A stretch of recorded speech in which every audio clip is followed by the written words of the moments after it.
And Councilmember Scharf. Yeah. Philson. Philson, pardon me. Yes, thank you. Yeah. Great. Very good. Oral communications, have we received any? I haven't seen any. Nope. I'm happy to know. Jeff is going to A lot of Warriors fans. provide one. I think In light of what I we're told you, I good to probably go on to the shouldn't next. watch it. Yeah. Approval of the minutes. Does anybody have any comments in the minutes from West? I'll move approval. All right, is there a second? Okay. Neither was I. I'll second. I'll second. All right. In favor? Aye. Aye. Opposed? Aye. We'll note as passed, or are you abstaining? Abstaining, okay. And you're abstaining, okay. Motion passes. Any comments on the agenda from folks? I would. There were missing something. I noticed the president of a couple of commissioners to my left who deserved a little glorification. One reappointed and one brand new. That's true. That's true. Well, welcome, Lauren, to the commission. And you couldn't get out of it. That's okay. Yeah. Well, on behalf of staff, we're very pleased to have both Lisa returning and Lauren joining the commission. I look forward to providing support to your deliberations and decision making. Great. Any reports from commissioner meetings or events that people would like to make? We usually count on Judith for that. Yes. She's not here. All right. None. We'll move on. Director of Utilities report. Very good. Let's see. I have a few items of interest that I'd like to report on. First, in terms of some of our upcoming infrastructure projects in the downtown area, I'd like to take this opportunity to provide the Commission with an update on our citywide coordination of some upcoming relatively large-scale infrastructure projects. Last month, the City Council approved a water main replacement contract that represents the first phase of a larger multi-departmental infrastructure and street improvement project in the downtown area. Ultimately, this project will include water and gas pipe replacement, street paving, traffic signal and curb ramp upgrades, parking wayfinding signs, and a new downtown parking garage. Staff will also be soliciting input about the possibility of adding bike lanes on University Avenue. We're calling this overall project Upgrade Downtown, and staff have developed specific outreach materials, including project flyers and maps for our communication efforts with the public.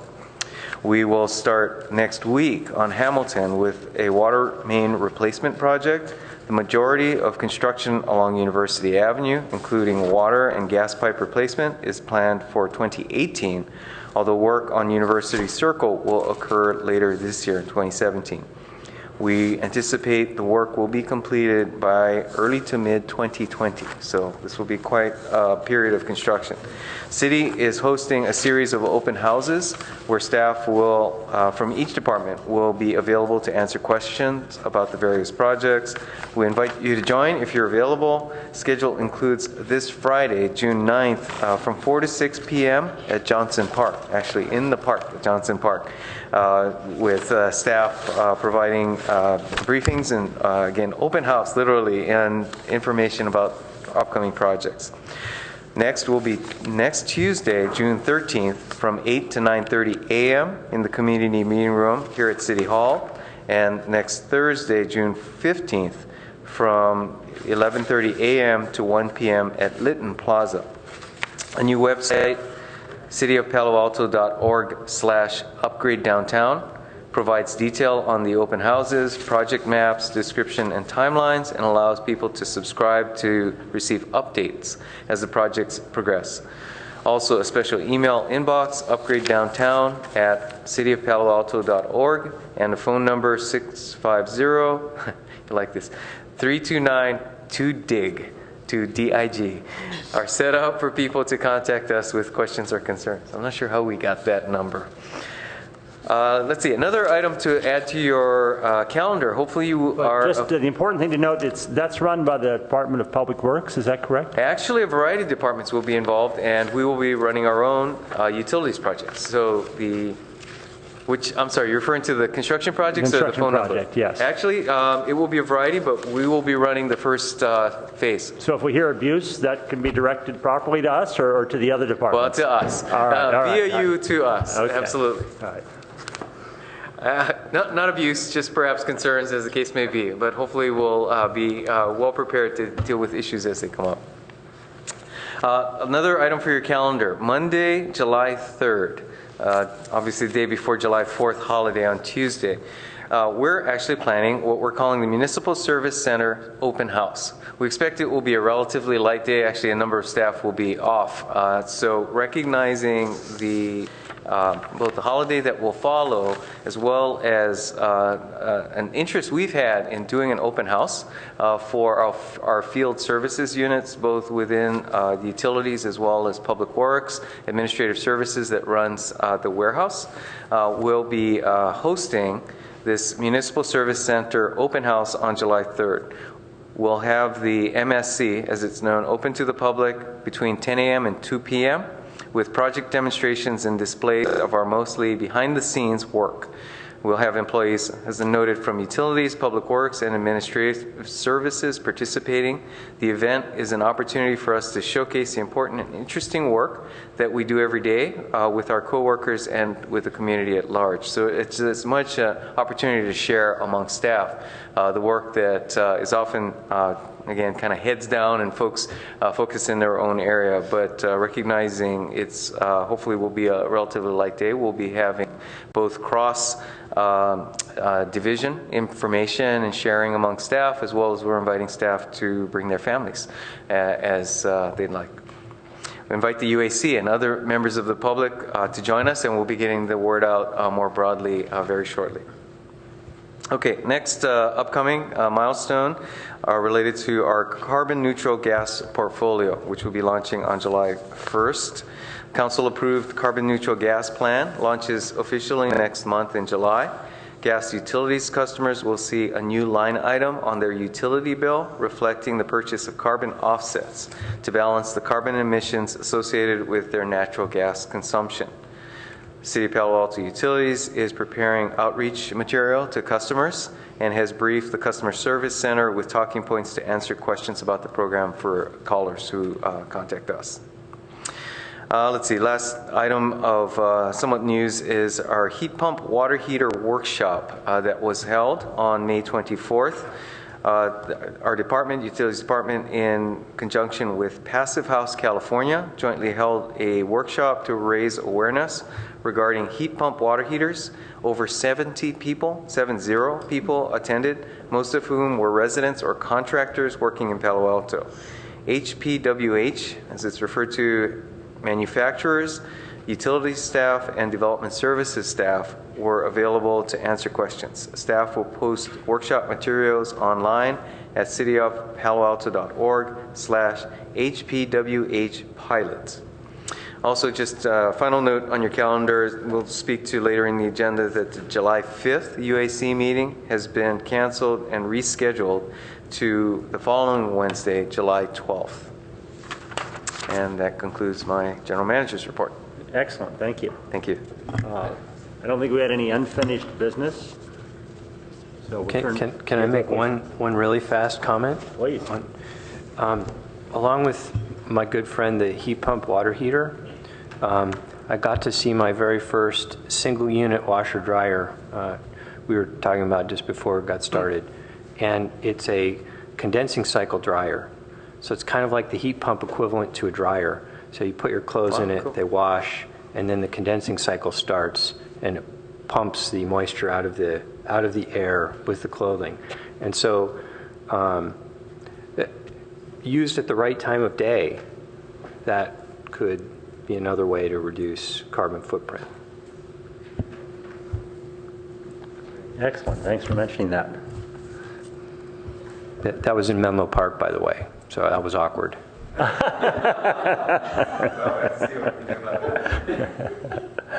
All right. So on to new business. The first part was the election of officers, and we'll open that for discussion. We had some discussion, some of us in advance, that there's a lot to learn, that there's something to be said for the longer-term members of the commission taking it and then rotating along as people have had a couple years on the commission to do that. And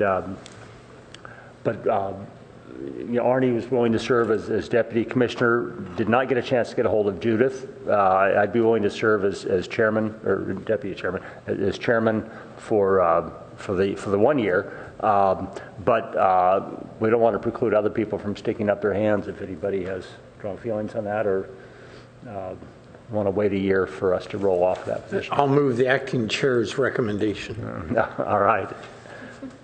Second. Okay. And all in favor? Aye. Aye. Okay. All right, we'll do that. Okay, staff recommendation that UAC provide feedback on the development of the integrated electric integrated resource plan, formerly known as LEAP. Ed and I talked about this on Monday. It's actually a fun part for us because it's mostly going to be exposition of issues we'll be dealing with over the next 18 months, policy issues. And because to go on a little while, people are encouraged to ask questions, interrupt, whatever, so that we keep it lively on that. Very good.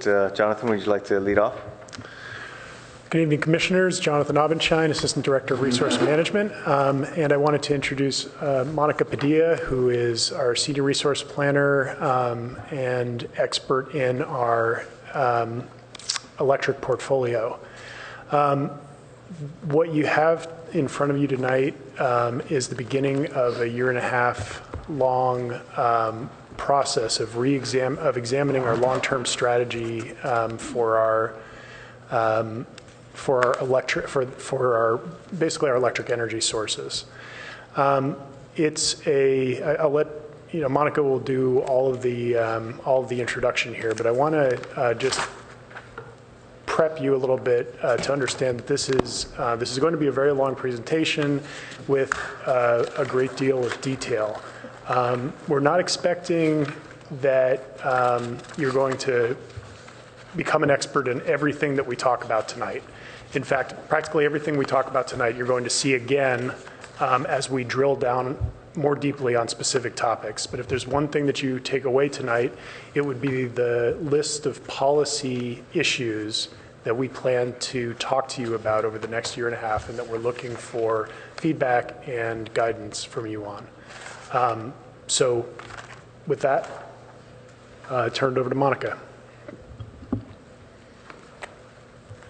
Good evening, Commissioners and Council Member Philseth. I'm actually really excited to be here tonight and to kick off this process.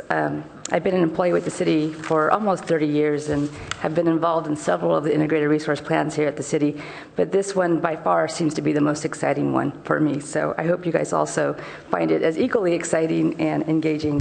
And as mentioned by the chairperson, I will take questions at any point, and feel free to interrupt me because it is a long presentation, and I apologize in advance. So the purpose of the electric IRP is essentially to develop a set of principles, guidelines, objectives, strategies that will guide our efforts over the next 2 to 5 years to plan for the planning horizon that we call the 2019 to 2030 planning horizon. And so we hope to achieve essentially an electric integrated resource plan that is consistent with the cities, the states, federal for that matter, maybe, sustainability objectives, and also consistent with the existing and future strategic plan for the utility department and any existing regulatory requirements and any ones that may come our way in the near future. So as Jonathan mentioned, the purpose of tonight's presentation is essentially to introduce the concept of integrated resource planning, at least what it means here for Palo Alto, and to more importantly get your feedback on what you would like to see us address as we move forward in the next 18 months or so. We also want to spend a little bit of time providing an overview of what our electric supply portfolio or what our electric portfolio looks like in general. I'm sure that some of you have already seen this either through financial plans or through other reports that have come your way. But tonight's focus is just just a forward look at what our supply needs are or our load needs are in the future. In terms of an outline, as you can see here, we got quite a bit to cover tonight. The overview, a history of what integrated resource planning or long-term planning looks like for Palo Alto, or has been at least back till 1992. A brief discussion of our current objectives, strategies, and initiatives that are included in the last IRP or LEAP that was approved by Council back in 2012. A discussion of some of the principles that staff in the city employs when they're planning for acquiring resources on behalf of the community.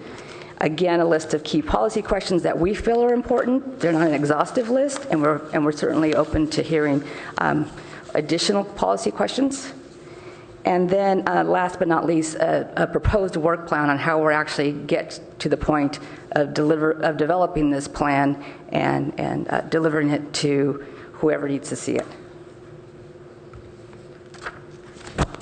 So this is our electric portfolio kind of in a nutshell, or a super duper high look at it. In 2017, our retail sales were about 925 gigawatt hours, which is equivalent to 925,000 megawatt hours. And I can't make the conversion to kilowatt hours in my head, but we're a relatively medium-sized municipal utility in California. Our purchases, which are slightly higher than our sales because of the differences in losses associated with our distribution system, are about 960 gigawatt hours in 2017. Our portfolio is made up of essentially two types of resources, those that we call demand-side resources, which include energy efficiency and demand response, and then supply-side resources.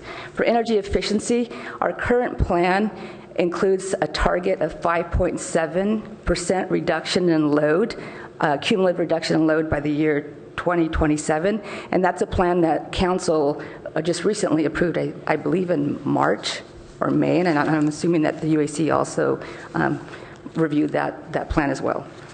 So one question on that. Sure. How do EVs factor in that? If we have higher adoption of EVs, do we discount that from in measuring our efficiencies? We do include a forecast of electric vehicle penetration in our current load forecast.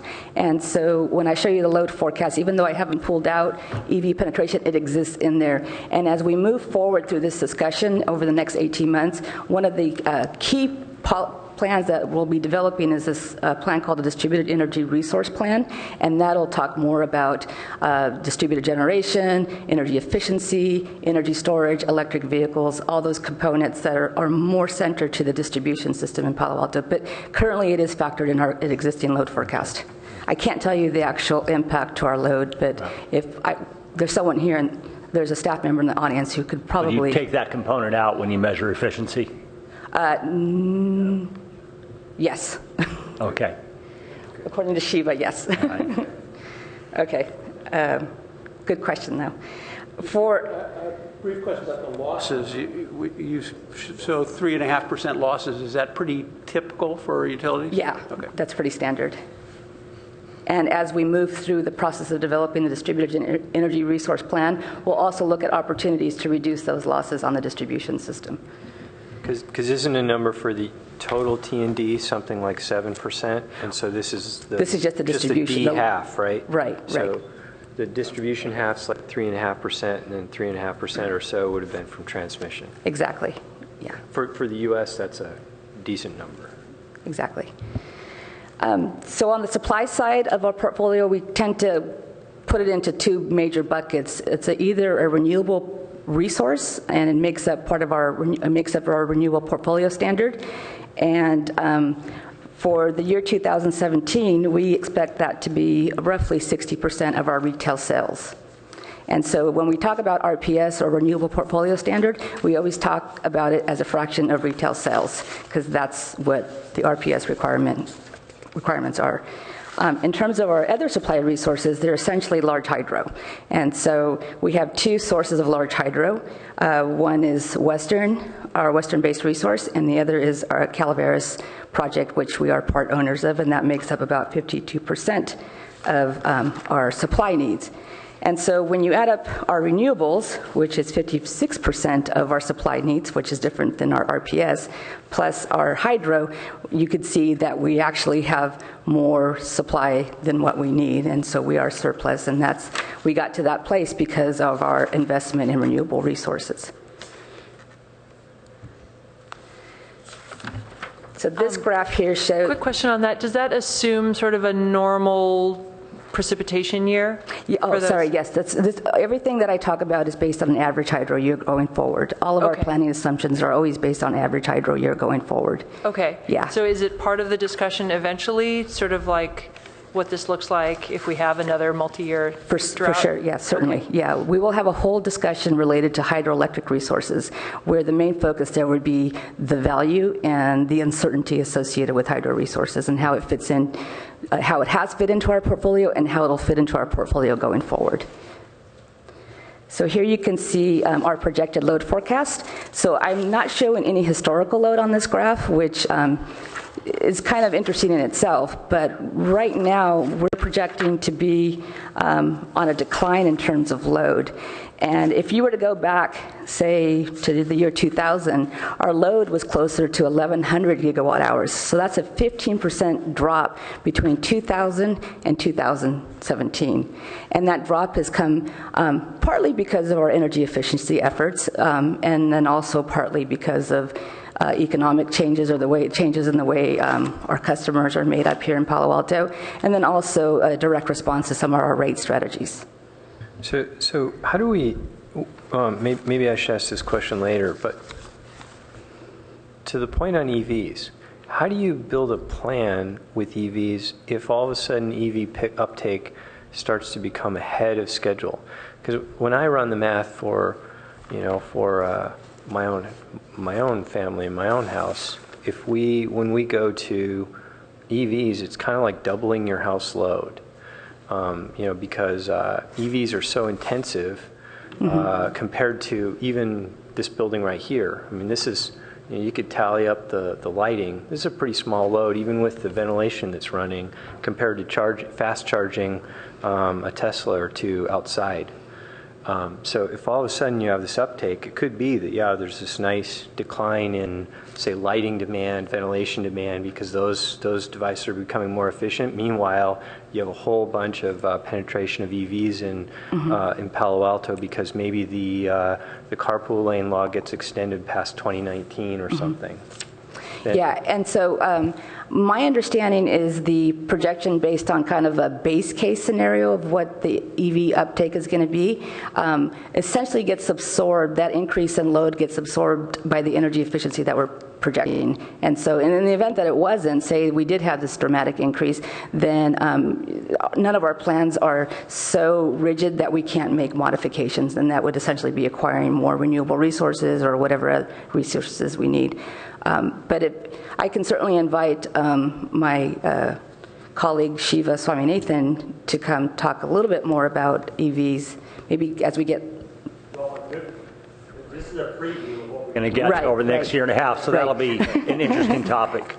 Just one thought on that, Commissioner Ballantyne. There are two other things that factor into this. First off, while electric vehicles are almost like doubling a house load, it's important to remember that house loads are about 15% of Palo Alto load overall. About 80% of our load comes from commercial customers. So even a large uptake in electric vehicles is not going to increase overall Palo Alto load by a huge percentage. And the other piece of this is that we already do have a surplus of renewable energy, and so that also backstops it. This graph also shows on the other scale what our projected peak capacity or demand or megawatts are going to be in the coming years. And this is another one where we've had huge reductions in our peak capacity. Back, I would say, maybe around the same time frame, 2000, maybe a little later, we were peaking at about 180 megawatts, and now we're closer to about 168 megawatts. So to provide you a little more information about our hydro resources, the first one, our largest one, is what we call Western-based resource. And the federal government essentially is our largest supplier overall. And so Western for us, we call it Western, by the way, and Western is marketed by an agency called the Western Area Power Administration, which is a power marketing agency. But the project itself is the Central Valley Project, and that project is owned by the Bureau of Reclamation. And so the Bureau operates the project primarily for flood control. And then after flood control, it operates it for things like the fish habitat, the environment, irrigation, recreation. So power, in terms of that list of priorities, is at the bottom. So this project is not operated for the purposes of economic dispatch. We get whatever water ends up flowing through the turbines or through the generators, we get 12.3% of that. And that's it. And we also get 12.3% of whatever it costs. So whatever revenue requirements are associated with the project, plus another, the Central Valley Project Improvement Act, which is a restoration fund to restore the habitat of this project back to its original state, we get 12.3% of that obligation as well. So, Monica, I know I'm getting way ahead of myself, Sure. but I noticed that you say we have a decision point on whether to stay in Western. What's the drop-dead decision date for that? Okay, so the contract right now is set to expire at the end of 2024. And the process for renewing this contract from start to finish, and that includes the development of a power marketing plan by the Department of Energy and by Western Area Power Administration, is essentially a 9-year process. So, yeah, I know it's a long process. So we had to tell them 2 years ago. We started on this 2 years ago by providing comments to the marketing plan itself. And so we will talk about this in more detail, but just to give you a quick overview, our decision to execute the contract, and that is our council actually approving the execution of the contract, will happen sometime in 2020. So it's not that far away, considering all the analysis and the policy direction that we have to get before that. It's not that far away. And then, but that doesn't give it, that's not a commitment. That's an execution of a contract. And sometime in 2024, in July or so, when we have when the actual cost associated with the project, based on the cost allocation that they run at that time, they'll tell us what it'll cost, or at least what the estimated cost is going to be, and then we'll have another opportunity to either terminate it, so not take delivery starting in January, or reduce our allocation. So there's some outs, which is good for us, but yeah, it's a long process, and yeah, it'll be an interesting analysis as well. Another quick question? Sure. On the Western project. So if I understood you, it's not a dispatchable resource for the city. The water flows when it flows according to all the other factors, and we get the power. So if that power is in excess of Palo Alto's load, yeah, then it's sold on the spot market, or it's sold with long-term contracts, or yeah, the Western contract is complicated, and there's an added complexity to it. First of all, by law, we cannot take more than our load. Mm-hmm. That's in the contract itself, and it's in the, I don't know what you want to call it, the act related to the CVP project. You cannot resell this resource. And so we have to take, but we don't, our share is roughly, works out to be about 40% of our needs. So we have lots of room between our load and this resource. And so it's not likely that we would get, on an annual basis, more than what we need for our load. But having said that... So when the power comes, it's not usually more than 40% of the instantaneous Palo Alto load at that time? If you take this amount of generation and divide by 8760, just to turn hours into, take the years out of it, it's like 45 megawatts.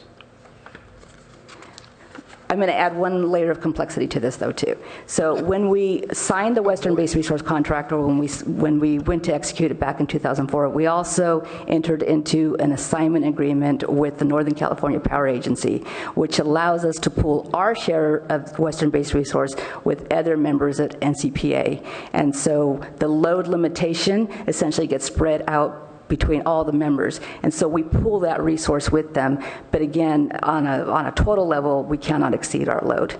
And so essentially, if we don't have enough sufficient space, that is, NCPA members don't have sufficient space to take the full amount of allocation, we essentially have to return it to Western that day. And so on 2 days ahead of when it's going to get delivered, they tell us this is the min that you have to take, and this is the max that you can take. We get to shape it, but if we don't have room, we return it.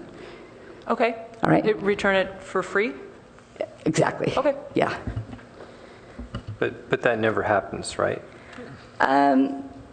It can happen in a really wet year like right now when there's not sufficient load. Loads are low and hydro is super duper high. It could happen. Okay. Yeah, there have been times that we've had to return it. Yeah. Not often, but it happens. The other large hydro project that we have, we refer to as Calaveras. And so technically, NCPA owns Calaveras. They own and operate it, but they own and operate it on behalf of members. And so Palo Alto is a bondholder of this project, and we entered into this, I guess, back in the 80s. Calaveras is located in Calaveras County, up near Murphy's, and it's a beautiful area. And Palo Alto has essentially about 23% of the project output, or the share of the project. This is a project that is operated for the purposes of for economic dispatch or for hydro value maximizing.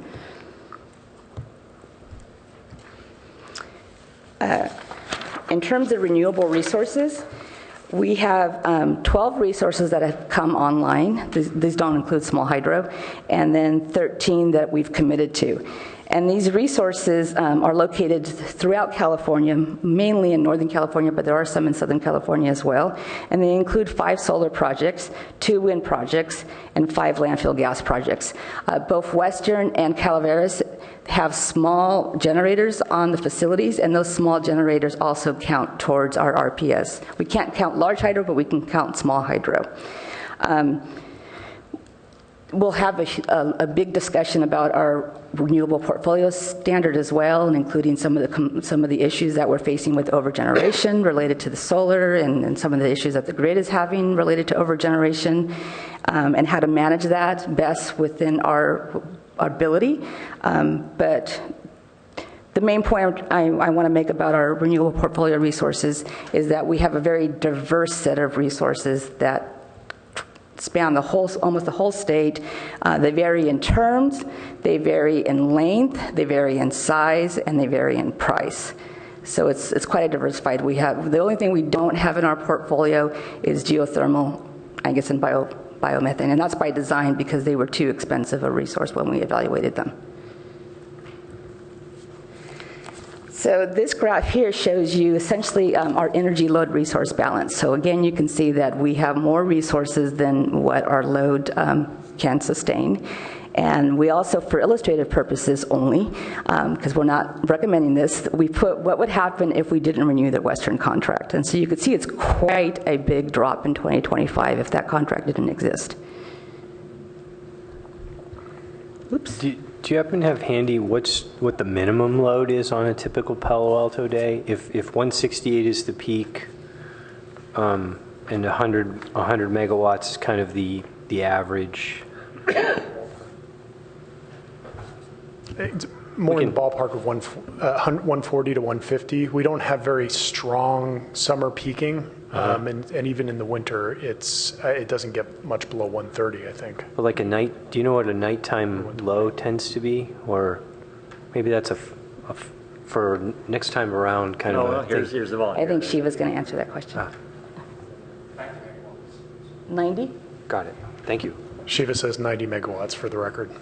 That's the sort of winter, or sort of the nighttime lowest load we see. I do know that my understanding is that we have a really good load factor that is compared to other utilities in this state. So Load factor means that it's relatively stable as opposed to bouncing up and down. Exactly. So the peak divided by the min, is that load factor? Yeah, something like that. Yeah, basically the ratio of the peak to the average usage is not that extreme, unlike a Central Valley utility with air conditioning load. So that's helpful for Palo Alto. It also constrains us from certain measures that you might be able to take in a more strongly peaking utility, things that would make sense economically. Fortunately, we have a team of lots of people to work on this stuff. This graph here shows a little more detail about the different resources that make up our load resource balance. And you can see, again, hydro being a big component of it, and solar now being a really big component of it as well. So at the end of 2016, we added three new solar resources came online, and I think for a total of about 80 megawatts of nameplate capacity. So that's a big addition of solar in 2016.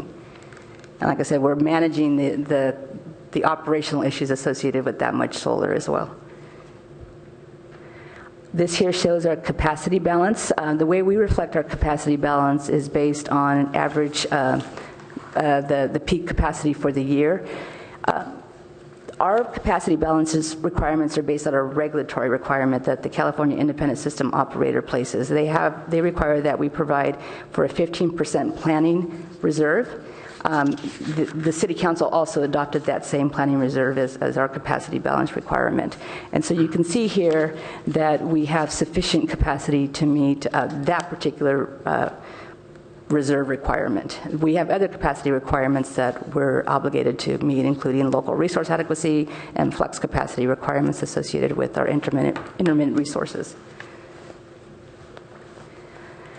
This just shows the renewable portfolio standard, and you can see the drop in RPS associated with some of our PPAs actually coming to an end. So the first one we signed was back in 2004, and that was a wind resource, and that actually expires in 2021. So that's where you'll see the drop of resources there. We are, like I said, about 60% RPS right now in 2017, and we're projecting that at the end of this planning horizon in 2030, we'll be at about 45%. And we'll talk a little bit later about why that may not be enough. So how did we get to where we got? How did we get this portfolio? So a little bit of history about what we've done, going back to 1992 when we actually ran our first or developed our first integrated resource plan. And I was actually here back then, and I worked on developing some of the energy efficiency measures associated with that plan and evaluating them against supply resources. But the big question that we had back in 1992 was whether or not to renew or sign up for Western-based resource again. And we actually started that time back in 1992, looking at that problem or looking at that decision. So traditionally, an IRP measures demand-side resources against supply-side resources, and it solves for some kind of an objective function, usually least cost, best fit. And as a result of that IRP, we actually did decide to renew our Western-based resource contract, and we looked at other alternatives as well, and we increased our energy efficiency program, and we did a whole bunch of other things that we hadn't been doing before. Since 1992, not right after 1992, but since then, a lot of decision-making around what resources we can acquire or pursue have been dictated, for the most part, by state, federal, and local policies. And a lot of these policies have been driven by greenhouse gas reduction objectives. And so discretionary decisions for what to acquire don't really exist anymore, or hadn't really existed for a long period of time since we got into the Western-based resource the new contract through recently. So we kind of changed at least we certainly changed what we called our IRP, because we didn't feel it was an IRP anymore in that sense, because we weren't measuring resource alternatives. So we started calling it the long-term electric acquisition plan, because it really was about acquiring resources to meet whatever deficits we thought within the constraints of all the compliance requirements that we had. I'm not going to go through this whole list, but as you can see here, it's heavily driven by greenhouse gas reduction goals. The state passed its first the Global Warming Act in 2006, which set a goal to reduce greenhouse gas emissions by 15% by the year 2020, and that's from 1990 levels. Shortly after that, the city passed its own city climate action plan with the goal to reduce greenhouse gas emissions by 15% from 2005 levels, so it was a little more aggressive than the state's. And so the last LEAP that we updated, which started in 2010 and ended in 2012, had a real focus on reducing greenhouse gas emissions in the portfolio.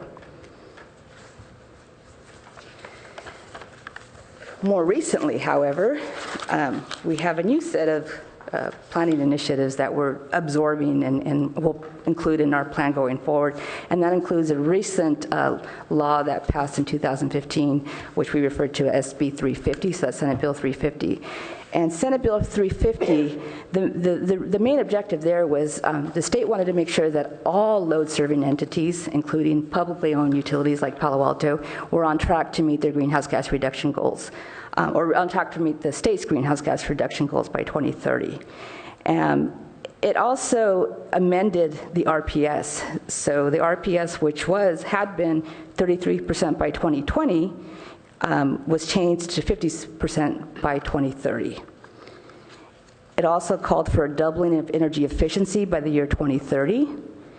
And then it, for the first time, required publicly owned utilities to submit an IRP to the state. And so this became a new compliance requirement. And so this IRP will actually serve to meet our compliance requirement under SB 350.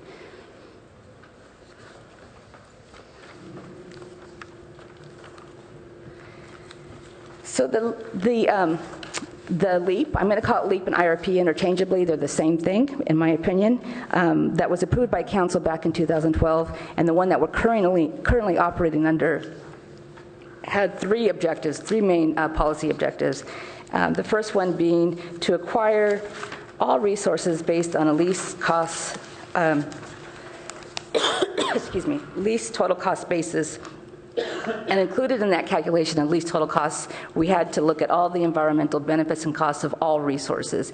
And so the main thing there is that council wanted to make sure that we did an apples-to-apples comparison of demand-side resources against supply-side or conventional resources. There was also a directive or objective to look at ways to manage the supply cost uncertainty. And this is because when we entered into the new base resource contract in 2005, it was a significantly different contract than what we had before, which introduced a large hydro supply variability into our portfolio. Something in the order of $20 million a year is what our costs can vary related to hydro. And so we had to start looking at strategies to not only mitigate that risk, if that was possible, but also to manage the cost variability either through use of rates or reserves or some kind of hedging tools. And then last, there was an emphasis on looking on ways to enhance supply reliability. So this was post-plane crash. And so I think the plane crash was like in 2010. And so there was a renewed emphasis or look at how do we improve the resiliency of our grid and enhance reliability here in Palo Alto. So it also had an emphasis there.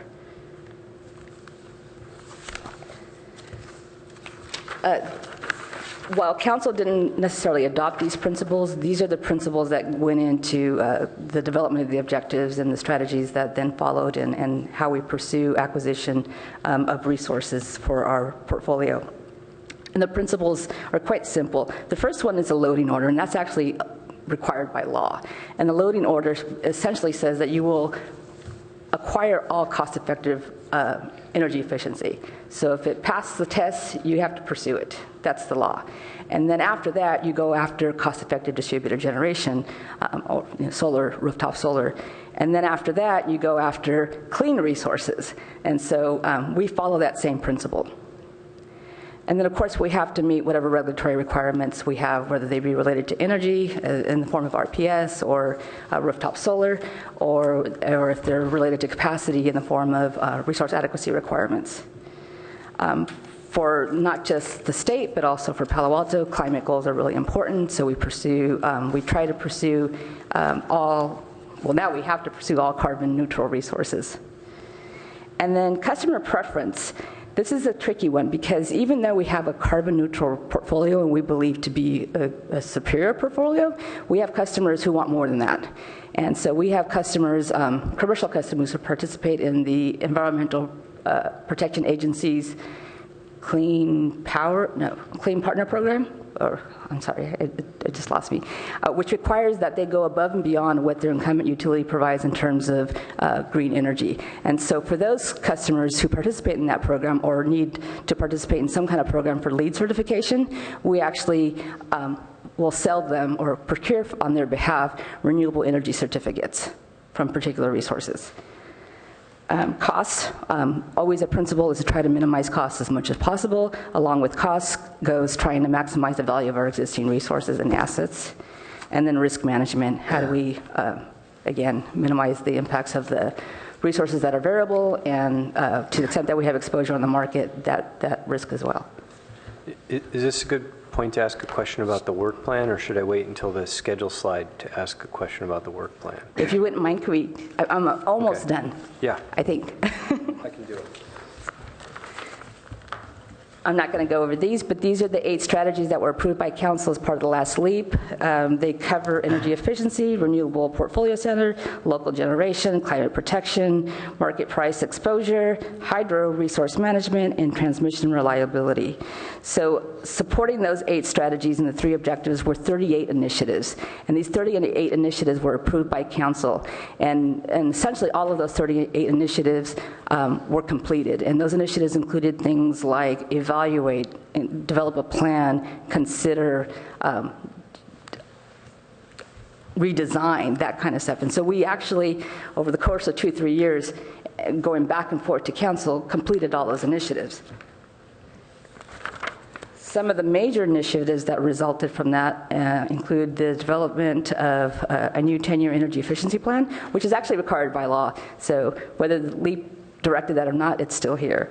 An acceleration or acceleration compared to the state's requirement for a renewable portfolio standard. So at the time that LEAP was approved, remember the RPS was 33% by 2020.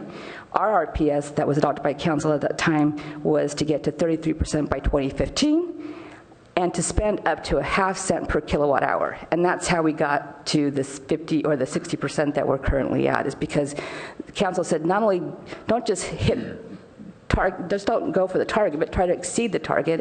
But we don't want you to spend a whole lot we don't want you to have infinite amount of money, so they set this rate premium. And in terms of local generation, we were also directed to pursue developing a feed-in tariff program for distributed generation.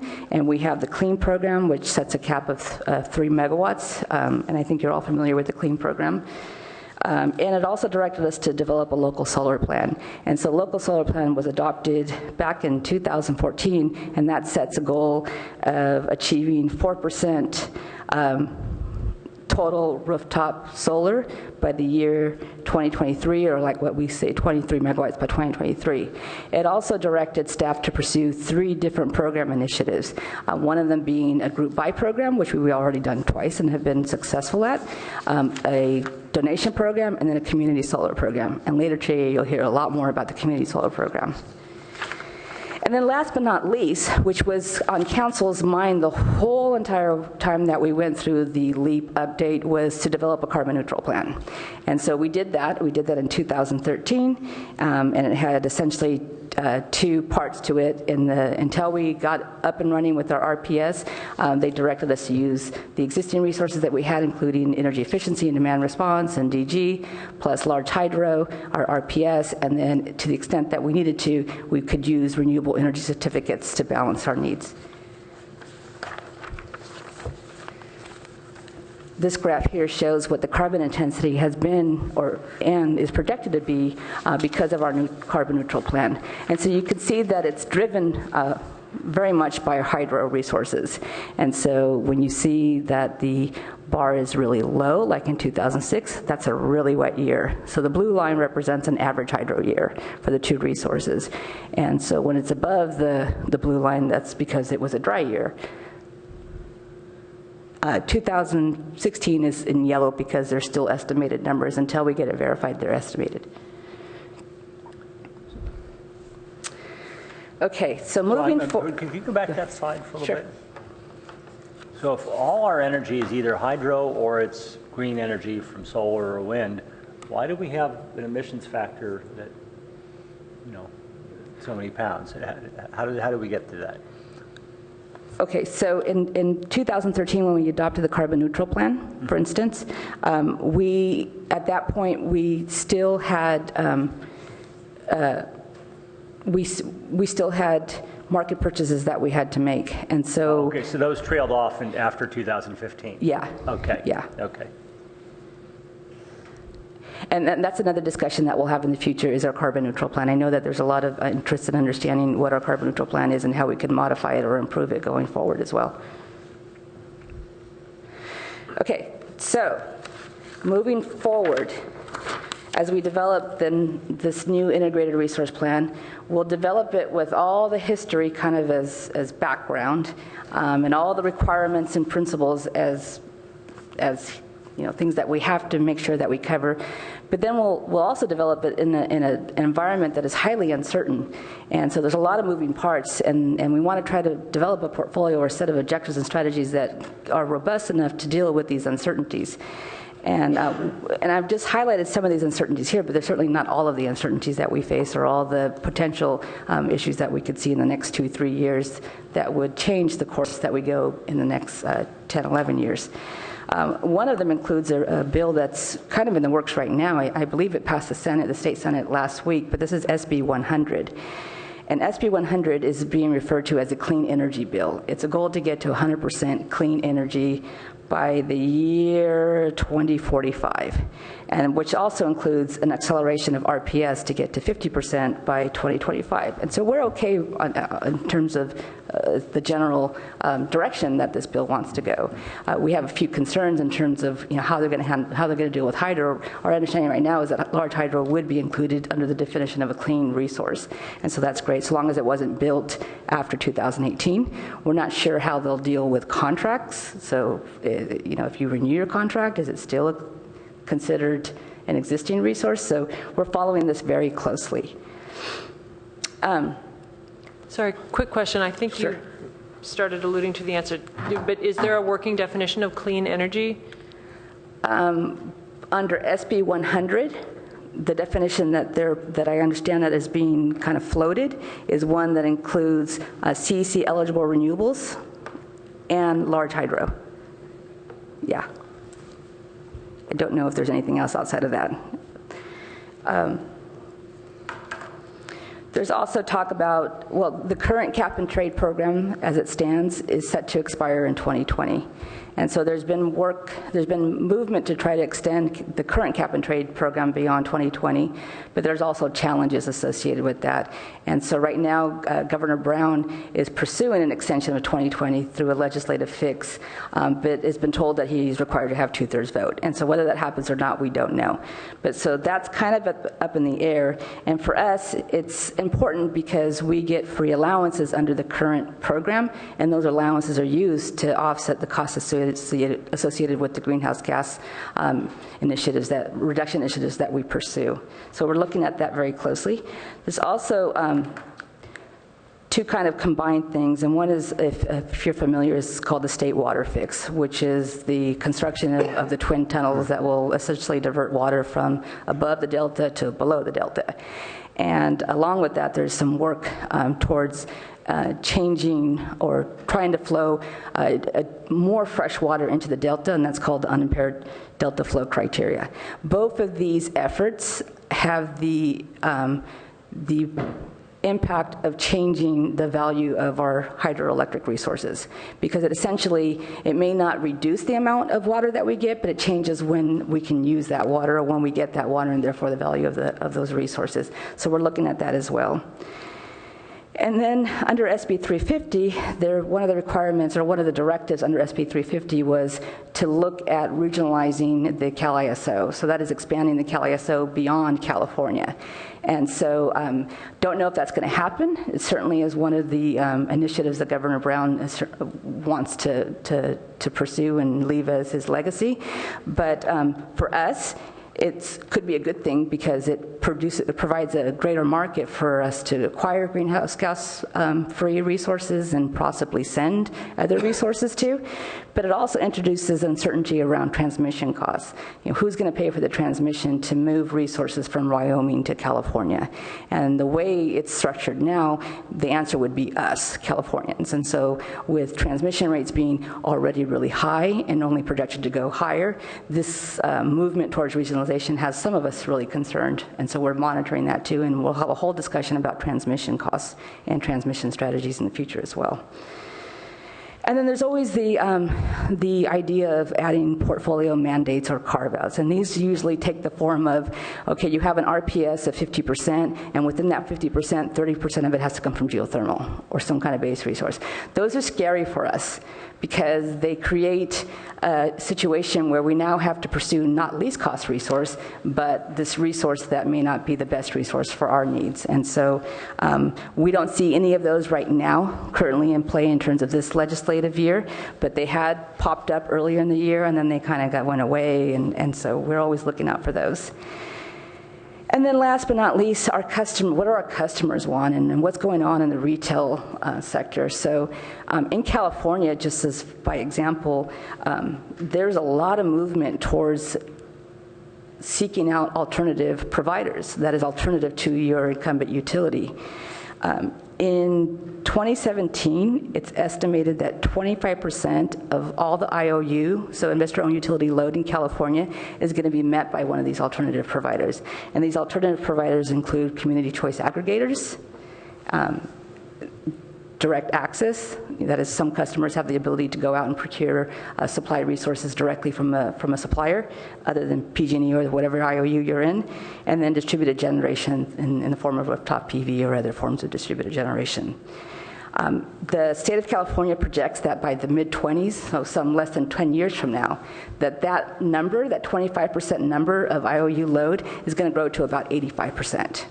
And so while that doesn't directly impact Palo Alto because we're a municipal utility and not subject to some of the same rules, it'll definitely change our customers' perception about what we should be for them, what our role is in being a utility. And so as we go through the strategic plan, that's one of the key questions or the key policy things that we're going to look at is what role do we envision ourselves being for our customers in the future? And what are these challenges or these threats or opportunities for that matter, how will they influence our acquisition, our resource planning and our strategic planning? So, Monica, you went a different direction than I was expecting you to with that. I've worked very actively with a number of groups to get community choice energy in San Mateo and Santa Clara County, except for us and Santa Clara. And I was expecting you to say it was going to knock up the prices on renewable resources as opposed to the response you gave. Am I smoking something? I don't know. That's a good question because I've heard kind of the opposite. I've heard both arguments. One idea is that because PG&E has so much renewables that if 85% of their load went somewhere else and their denominator got that small, then their RPS will be close to like 80%. And so there's actually right now a proposal to look at, rather than the method they use right now to avoid that stranded cost issue with current ratepayers, to possibly have PG&E sell those renewable resources to the CCAs. And so how they determine that price, I don't know. But in terms of competition for new creation or development of new renewable resources, I believe, or my understanding is that there's so much capacity and renewable resources in California that there's no more room for it. And it would seem not very efficient or logical for the CCAs to create additional utility scale renewables. Maybe, I know a lot of them are pursuing local generation as their preferred choice. I also happen to be very familiar with the Alameda County CCA, so at least that's my understanding. But we could be wrong, and we'll certainly look at all of the different ones. But the more important thing is, and you're exactly right, how is this going to impact Palo Alto? And for direct access, that's another one. We used to offer direct access here in Palo Alto. So back in 1998, we had a rule and regulation on our books which allowed for direct access. This is post-deregulation in 1998. And then when the energy crisis hit in 2001, we suspended direct access, as did the state. And so at that time, we were under no obligation to offer direct access to our customers, that is, retail choice to our customers. But we decided at that time that it made sense for us to give our customers the choice to pick their own supplier. We hoped that they picked us. And on the gas side, which we also had direct access, they did pick us. And so that would be a question that the community will have to address, and council will address, is if direct access happens again on a full-scale level for California, what do we want to do? And so how that impacts our resource acquisition decisions is that if we think that we're going to get load deviation or load is going to leave us, then we may not be so inclined to sign real long-term commitments and strand additional assets. Okay. Now to the good stuff. Key policy questions. These are some of the things that we believe we need to look at in the coming through this process. It's not an exhaustive list, but I think it's a good starting point, and this is where we really want to hear your feedback about what are we missing, what do you think is not an important thing to look at, or what are the emphasis or the things that you think we should focus on. And so I'll just read them really quickly. The first one being, which we already talked about, should we renew our full share of the Western contract post-2024? And if we don't renew it, what are we going to replace it with? Should we replace it with more renewable portfolio resources, or more RPS?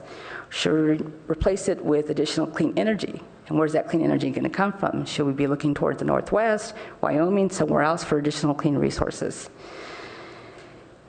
Now that we have all this renewable resources in our portfolio and we have this hydro resources, how do we best manage the supply variability and the market risk that's inherent in our portfolio and may get bigger or smaller in the future? How do we manage or plan for increases in transmission costs? So right now, the transmission access charge, which is the rate that the CalISO charges us to move energy from one place to another place, is approaching 30 to 40% of the energy cost. So that's a huge component, and we can do distributed generation and we can do energy efficiency, but we can't solve all of our supply needs with distributed and energy efficiency. So we will rely on the grid and we will rely on bringing resources into Palo Alto. How do we maximize the value of our existing asset in the California-Oregon Transmission Project? Now, we don't talk about this very often because, just so you know, we are part owners of a transmission project that comes from Oregon to the border of Northern California. We have about 50 megawatts of that project. And we actually laid that project off back in 2009, but we get it back at the end of 2024, happy to say debt-free. And that project we laid off because it essentially became a stranded asset for us. We were not making any money on it. We were losing money in terms of O&M, and well, debt was already a sunk cost. And so we laid it off to the other owners of the project within the transmission area in Northern California, but we get it back at the end of 2024. And that could be a good asset for us to bring in renewables from Oregon or the Northwest. So we'll look at that as well, or we may look at doing another layoff, getting out of it entirely, handing it over to the ISO. We have lots of alternatives there. How do we best manage the Calaveras project? And so while we don't have a contract renewal question related to Calaveras, there's always the ability to improve the way that we manage that resource to maximize value for its owners and minimize the costs associated with operating that project. And so we'll talk to you a little bit more about that as we talk about hydro resources. There's also a hydro relicensing renewal that's going to start maybe in the next 6 or 7 years, which is a long process and a costly process. The current license expires in 2033. And so while we're not there yet, that's something that we should always have in the back of our minds. again, how do we minimize the risk of stranding assets? And this is the question about either acquiring something that our customers no longer want, or buying something that, because of regulatory change, no longer counts towards a compliance requirement. And so how do we minimize that risk? And if we do have that inherent, or if we do end up with stranded assets, then what do we do? How do we pass that cost on to our ratepayers? How do we plan for increased distributed energy resources? How big of an impact are we expecting to see on our load related to distributed energy resources?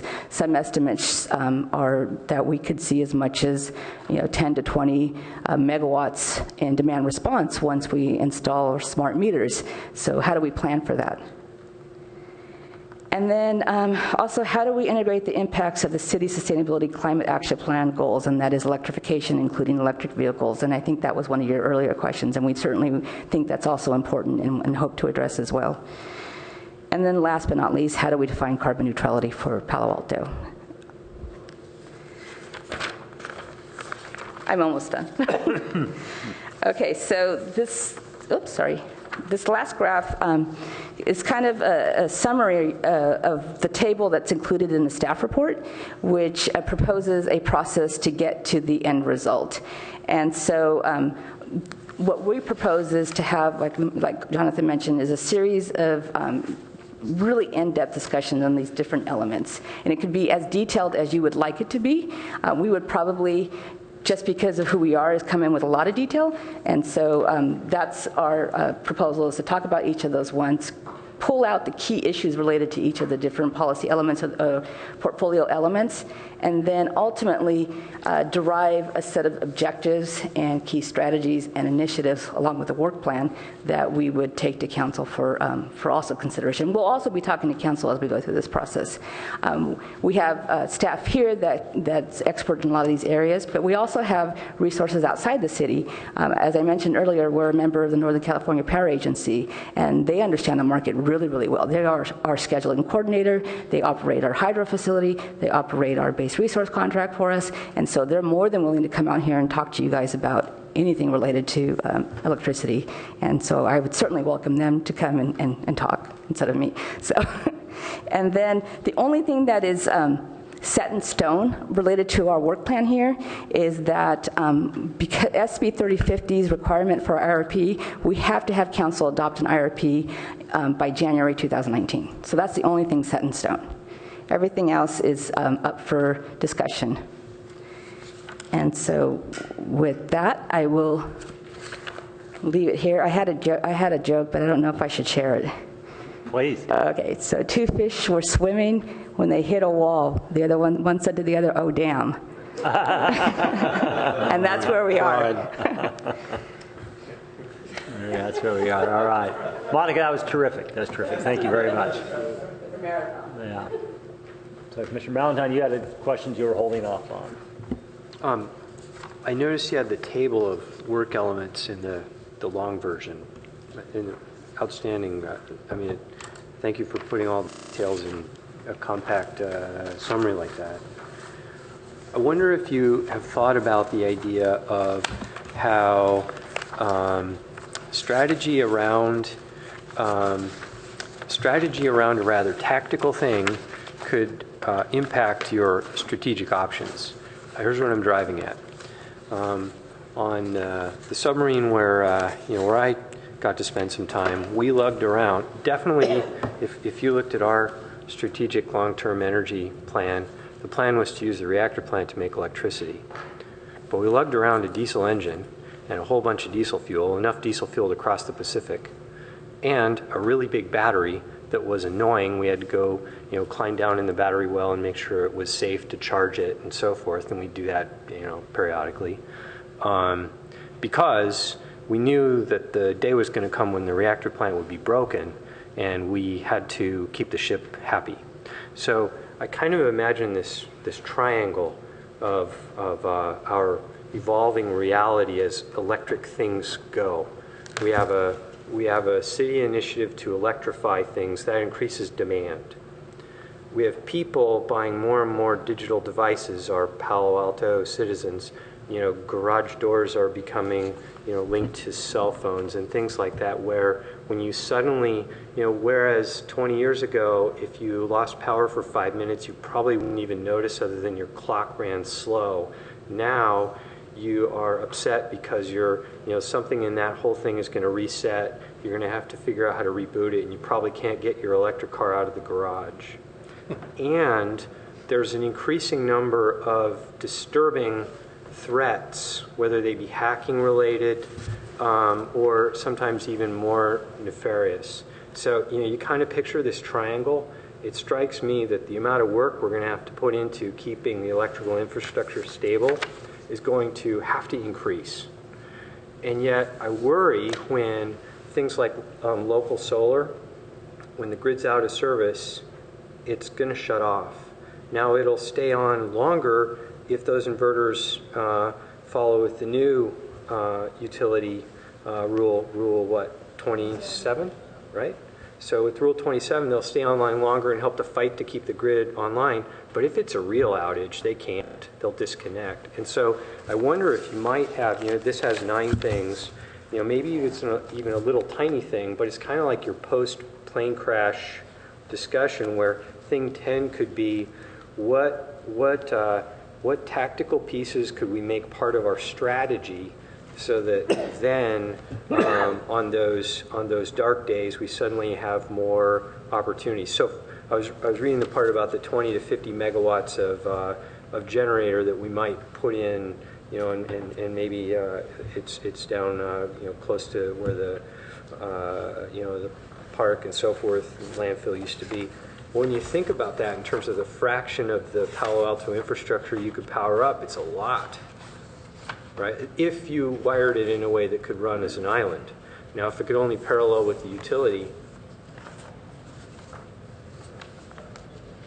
yeah. So in other words, thinking more broadly about resiliency. Resiliency. So like thing 10 could be, resiliency. What are the options? Maybe it's like super duper local solar, and maybe it goes online. Some number. 10 years is a long time. Energy storage is going to continue to go down in price, and so you could have super duper local solar. Now you have businesses and so forth, and there's an incentive for them to store up a certain number of kilowatt or megawatt hours so that if you have an outage because of one of these threats, then they come online and can island blocks of, and University Avenue. Vehicle to grid. Vehicle to grid. There are some fabulous things, but all of these take, I can see, all of these take a tremendous amount of long-term planning, which, and your life's already complicated, but it might be really impactful. Yeah, we can certainly add that. I'll need to talk a little bit more to other people here and maybe some of our counterparts at NCPA and possibly some people at the CalISO on how to best address that question. First, from a discussion standpoint, what are the issues, what are the risks, what are the strategies, what are the alternatives, and then what we, Palo Alto, should be pursuing. Because grid resiliency is not just a Palo Alto issue. Obviously it's a state issue, and we're not at it alone. So. Thank you. Other questions? We're not required to be as sophisticated as Commissioner Valentine said. Well, actually, if I could just chime in related to that last discussion. Jonathan also just sidebarred that whether it be through this EIRP or our larger strategic plan discussion, I think it could fit in either context. So, to whatever extent we fit it within this work plan, great. If not, I think either way, this issue of resiliency and grid security will be part of our discussions related to strategic plan. Excellent. Questions? Any more? All right. Thank you very much. That was terrific. That makes me excited to look forward to the next installments of this, like a TV series. That's great. How's that as a primer and a preview of coming attractions? Yes. Thank you. Very good. Thank you. Great job, Monica. All right, Jonathan, Chair, members of the Commission, we could prep for our next item, our community solar discussion. Okay. So I'd like to introduce Sonika Chowdhury, a resource planner with the Resource Management Division, and Shiva Swaminathan, Senior Resource Planner, will be talking about our community solar plan. Thank you, Jonathan, and good evening, commissioners and Councilmember Filseth. Very excited to be here today, my first public meeting with the Palo Alto Utilities Group. Me too. Okay, so you have a report in front of you talking about the community solar program, some of the design elements, and went back to the EIP.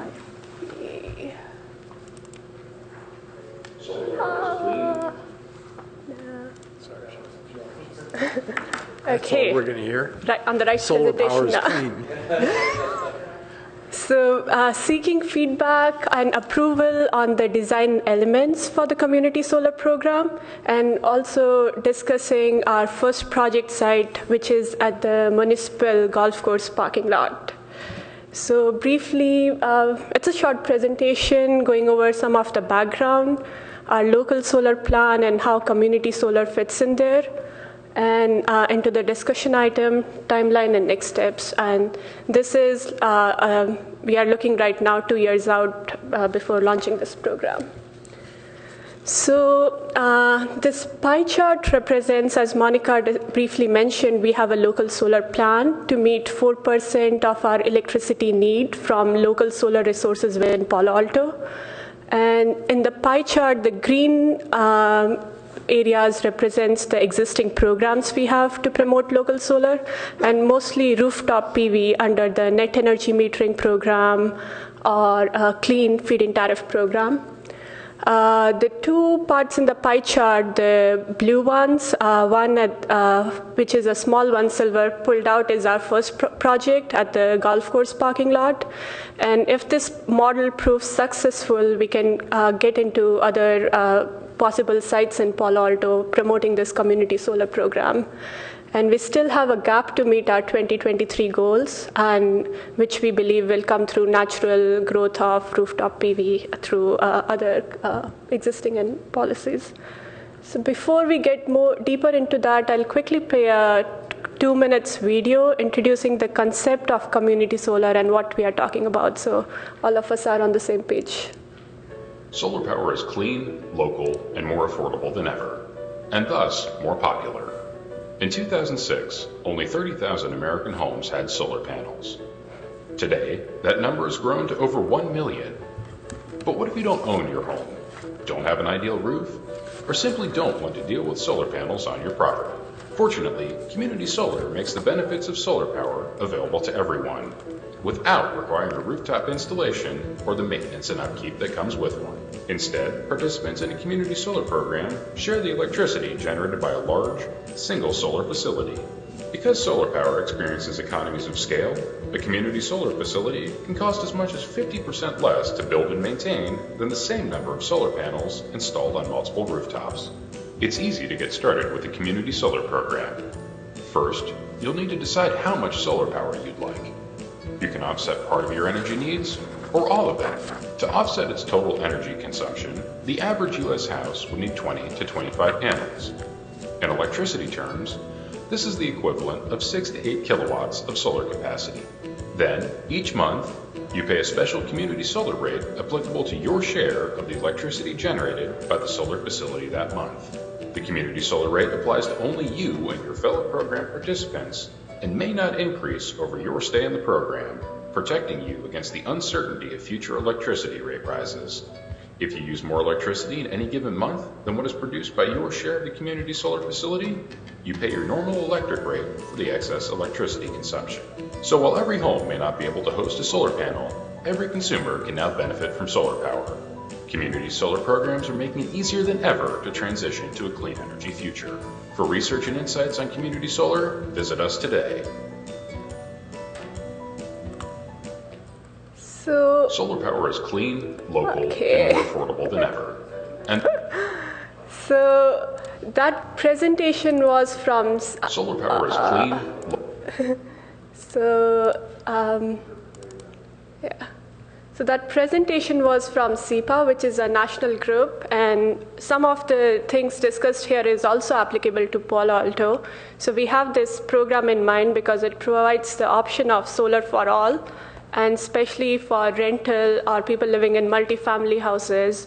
We have close to like 45% of our residential customers in multifamily homes.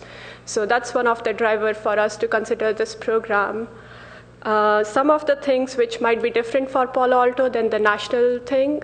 So one of the talking points in this video is community solar could be as cheaper as 50% compared to rooftop PV. And that is like we have to yet test if that's true for Palo Alto, given the land here is premium. And the first project we are seeing is carport PV. That is at the parking lot will have solar panels and not the ground mounted solar, which is relatively cheaper.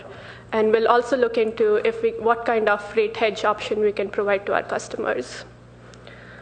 So with that, also we had some lesson learned from our prior attempt. Council gave us the directive back in 2014 as a part of local solar plan to go ahead with prioritize this community solar deployment. And at that time, we had a turnkey model, which is a third-party vendor came on board, and they agreed to do everything for us, developing the plant as well as bringing these customers on board and everything. But that approach didn't work very successfully for us, given all our transparency requirements we have as a city and as a Palo Alto utilities, and also finding an appropriate host site and all the marketing and risk mitigation between the utilities and the participating customer. Did they ever get to the point of soliciting customers? No. Okay. So we have pivoted since then, and now we are proposing more of a utility-led program for community solar. So these are the high-level design elements which we are seeking your approval today. I'll be going over those details in the coming slides. And this is our first project host site at the golf course close to Embarcadero and 101. So this parking lot is part of our designated parkland in Palo Alto Muni Code. So a month earlier, we had a discussion with Parks and Recs Commission and kind of bring them on board that we are planning for this project, and got at a high level conceptual okay to move ahead with the project. And so this first project can provide energy to 100 to 200 residential customers. So starting small, and if this proves successful, we'll look into other project sites. So on some of the design elements, number one is what's the role of Palo Alto utilities. So in this graph, we are at the center right now discussing these program design elements. On one hand, we'll be doing the local solar procurement. As we have done successfully for the larger utility scale solar, we'll be using the similar model of doing the competitive solicitation we call RFP, request for proposals, and asking a third-party developer to come on board, finance this project, operate and maintain for us. And on the other hand, we'll be taking a lead role in program administration as well, and using our trusted marketing channels, which we have over the years used to promote energy efficiency and other sustainability initiatives. So we'll be using that to bring our customers on board. On the element number 2 for the site selection. So these are some of the high-level principles we are looking into the sites we are going to look for the community solar, community visibility, education, outreach, as well as this municipal sites taking priority. So this is because getting the land lease agreement in Palo Alto is quite challenging, and based on our learning from past few years, we have now arrived to the municipal sites take priority. And our first project sites fits very well into the community visibility as well as education and outreach opportunities. So the wastewater treatment plant as well as eco center, interpretive center is within the Baylands area. So this first community solar project can fit very well into that education theme and making it a community pride asset. On design element 3, which is a really critical one. So we have this program in the first place because customers want it, and we wanted to make it a popular one. So our current thinking is we want to offer flexible term and not make our customers sign up for 25 years long-term commitment, which might not go very well, as well as keep the price, make this a cost-effective price option and generate enough interest.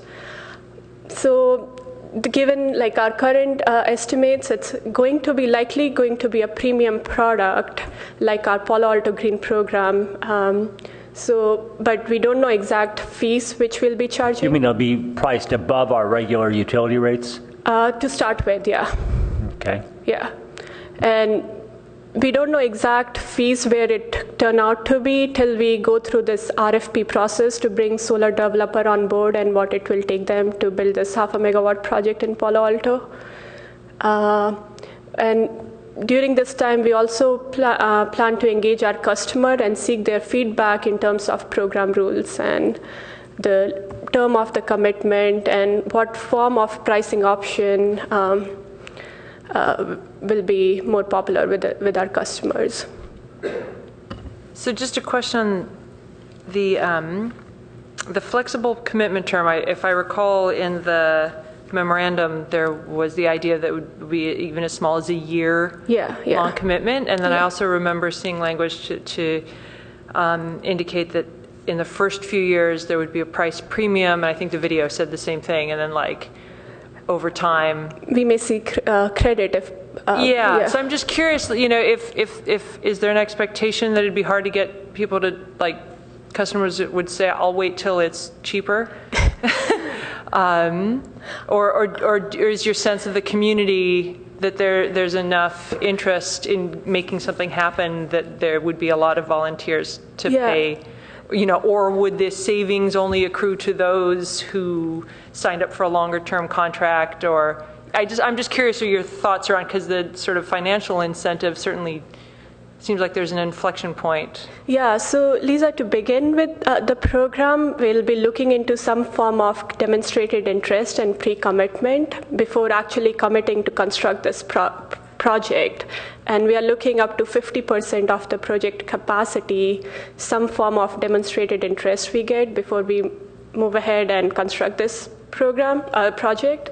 But once it's constructed, there could be those perverse incentives, but we are relying on the early adopters, and if they stay with the program in the longer term, they'll see benefit in the outer years, so they'll have more incentives to stick with the program for the longer term. Why will they see benefit in the outer years?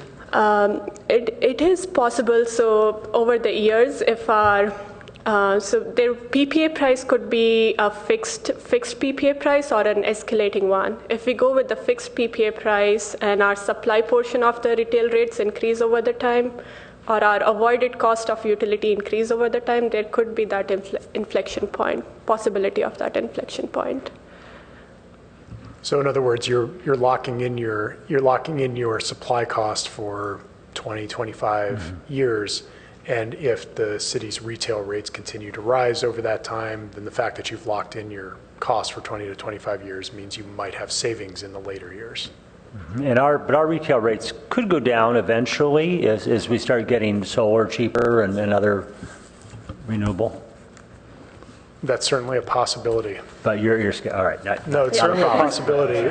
Transmission costs are expected to increase. Supply costs may decrease. I mean, it's not impossible, but generally, the costs have increased over time. On design element 4, these are related to funding the capital cost for the project. And to attract private investment, we are signing this power purchase agreement for up to 25 years. And we are looking into some of the kind of innovative financing options and provisions called prepayment and buyback options. So prepayment is, since our utilities cost of capital is relatively lower than a private investor cost of capital, we can make some, for example, 50% of the payment for the capital cost upfront, and in terms get a reduced PPA price so that our project is popular and the price point, the premium we are charging is not exorbitantly large. And this has been done for other larger utility scale projects. Would be first time for Palo Alto, especially on the prepayment, to see what are the cost, benefit, and risks for that.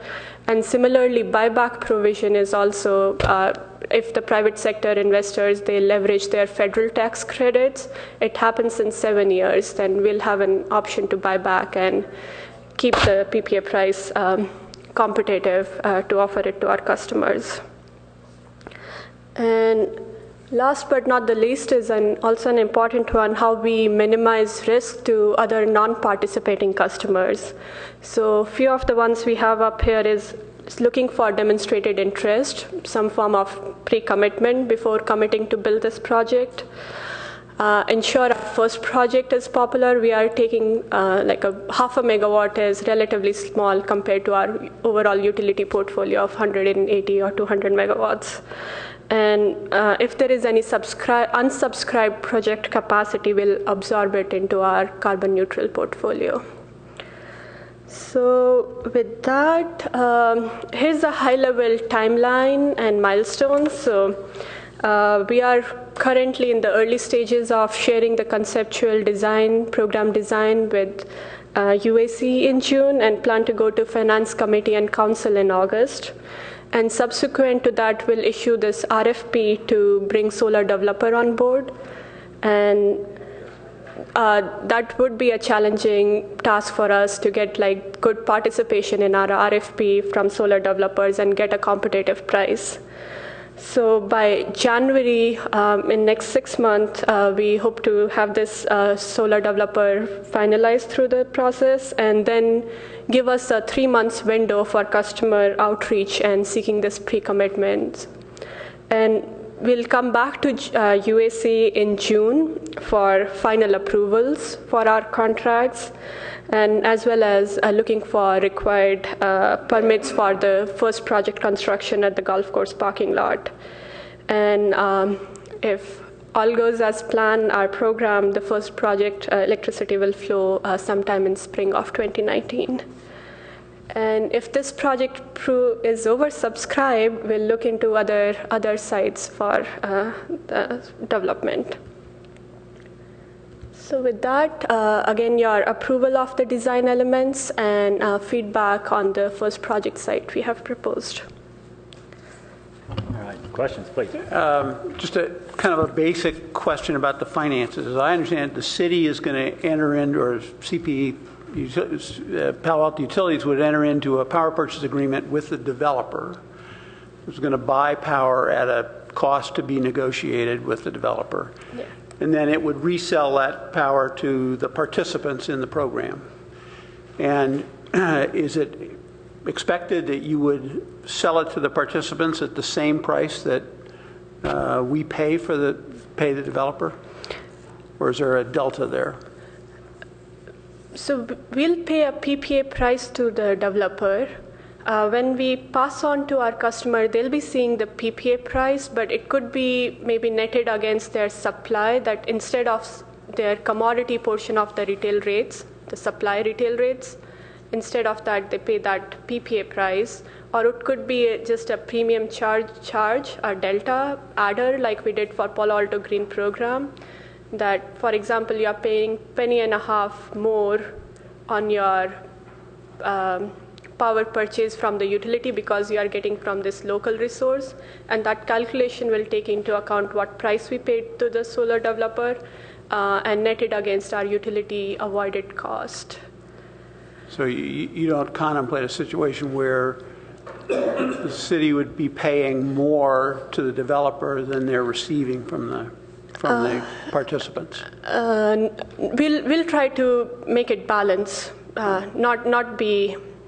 the version, like we are helping in terms of prepayment using our lower cost of capital and buyback, but in terms of the total dollar amount, yeah, we want to recover whatever premium we are paying to the solar developer, recover that from our customers. Because I noticed in the written materials that you gave us, you said that you thought there would be some cost would have to be underwritten. You say 100,000, 125,000, and then there would be an incremental cost of producing solar electricity compared to remote solar is approximately 15 to 35,000 a year. And I was trying to understand, is that money coming out of somebody's pocket, and if so, whose pocket? So that 15 to 35K a year is that delta. So what we are paying above our utility cost to the local solar developer, and we want to recoup that from the customers. We want to charge that to our customers. Right. So, Sonika, correct me if I say anything wrong, but my understanding of how this breaks down is, for example, if you were able to get a power purchase price for 11 cents, and by comparison, it costs you 9 cents to buy the same solar power in the valley and transmit it to Palo Alto, then the delta would be 2 cents. And that would be that one way you could do it is to have that be the premium that is paid by the customers. In addition, you'd have to wrap in the administrative costs for the program, some administrative costs for the program as well. So it'd be a little bit more than those 2 cents. But the concept is to recover all of those costs from the participants. Yeah, and make it a cost competitive way to deploy local solar. I understand that the cost has to be competitive, otherwise the program's not going to be attractive. And our assumption in proceeding with the program is unless it pencils out, we would not proceed. We would not run this at a deficit. Right. And obviously having some projections for these costs and what the premium would be, the premium price would be, is going to be very important in terms of getting indications of interest from. So, since to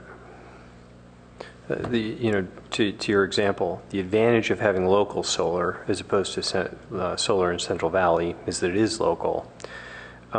So I'm just kind of thinking this through, because if I'm take a given person, if they're going to participate, then they want to actually see the benefit of the local solar providing a local benefit.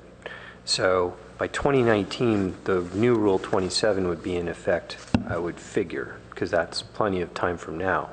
So that's a plus, because that means those inverters' capability to fight to keep the grid online in a grid transient would be in place. So that'd be one reason. That might be a challenge to communicate, but that'd be a reason that a person should participate to encourage having this 550 kilowatts in place, is that you then have 550. Well, that'd be a benefit to the community, not Yes. to the individual community solar customer. True. I have a really hard time seeing how to individualize the generation unless, like Commissioner Schwartz was indicating, you put some vehicle chargers on there, and the participant can always drive down to the golf course and charge their vehicles in some special way, like participant number 12, here's your spot. And maybe that's, and maybe there are some creative ways to create incentive there. But I'm wondering if when you go out for your requests for responses to PPA providers, if you don't, even though you might not get anything that's really meaningful, you might include some line item options, such as, and how much would it cost if you gave me, what's a good number, 500 kilowatt hours of energy storage along with this. I know that's not really the letter of the intent of the local solar or community solar program, but now you really start talking about benefits you could provide that would be local. It's going to be a rough day for everyone to drive their Teslas and other vehicles home when the grid's out of service, but parking spot 12 could be all ready for you, and you could have your share of that, half a megawatt hour that's stored up and ready to charge, so you actually could get to San Francisco or what have you. I could imagine some local benefits I could derive if I had some energy storage. Also, I was intrigued with your idea about thinking of other sites, and when other, like, I don't know, maybe there's a way that the load at the golf course is never going to be exciting enough to warrant 550 kilowatts of generation, but other sites might, and there again might be a way to derive some secondary benefit that participants could get excited about, like you're going to help keep the wastewater treatment plant running in a grid outage as a participant, and therefore you get a slightly lower wastewater bill, or I don't know, something like that. But I'm wondering if some of these secondary line items might be a way to help you offset the premium, because otherwise I have it's like, well, it's already not on my roof, so it's not reducing my air conditioning bill. Why would I like to participate at the golf course instead of in the Central Valley?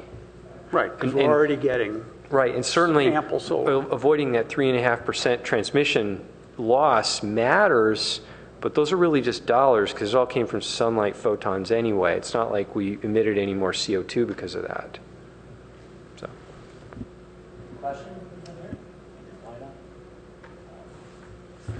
So I'd already talked to Ed and Jonathan. I think community solar, the program, would be a fit topic for when the UAC and the council meet together.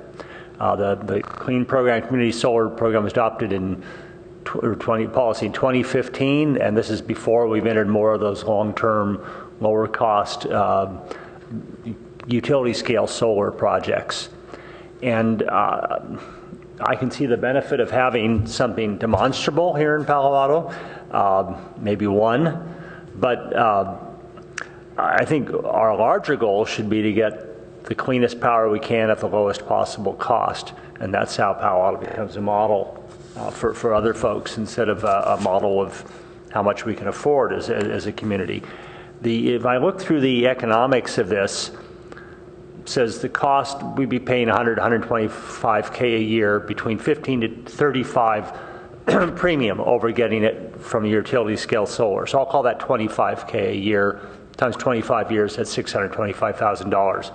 $50,000 a year administration times 25 years, not counting for inflation. That's $1.25 million.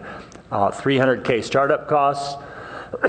2 years of an FTE. I'll just call that $200,000 for fully burdened FTE.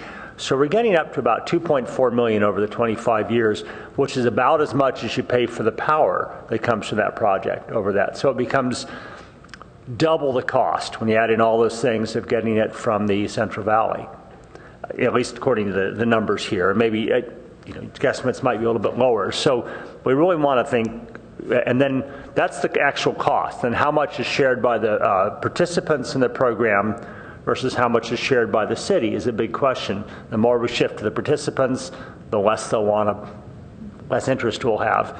The more we subsidize, the more we pay that we could have put for other uses for the utility, including filling some of those unfilled vacancies in your staff, which are many. I'm skeptical about making this a wide program. Maybe the golf course is a good demonstration thing to have or whatever, but my recommendation is that we suggest to the council they revisit the policy on this. And I'd also suggest that before investing a lot in development and RFPs and the like, doing some surveys to see how much how much interest is there really, knowing that you already have clean energy from Palo Alto. Would you pay extra to get it from the golf course and lock that in for a long term, so that you'd be committed to it for a long term, but it wouldn't go up. So those are all my concerns about the program overall.